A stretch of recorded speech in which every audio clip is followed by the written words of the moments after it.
Costruire il futuro in Friuli Venezia Giulia. Questo è il tema dell'incontro ospitato nella sede di Confindustria Udine, promosso dai giovani industriali friulani e il coordinamento regionale di AIGA, Associazione Italiana Giovani Avvocati.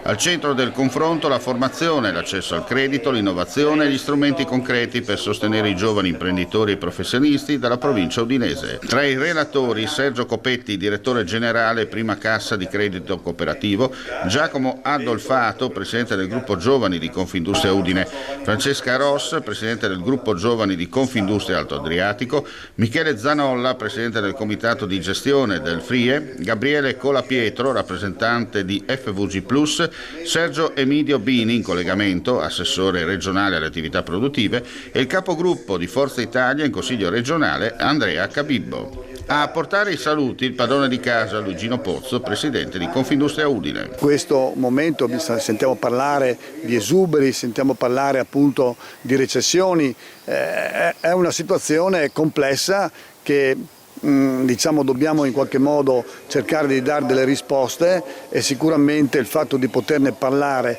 e di poter mettere vicino le idee, secondo me ci aiuta notevolmente. Noi dobbiamo cercare a questo punto di dare una risposta, ma una risposta penso che possa venire dall'Europa, sicuramente proteggendo le nostre imprese, appunto applicando i dazi di importazione, ma non solo. Noi dobbiamo dare una risposta dal punto di vista tecnologico, investendo notevolmente sulle nostre imprese a livello tecnologico e investendo appunto sull'innovazione.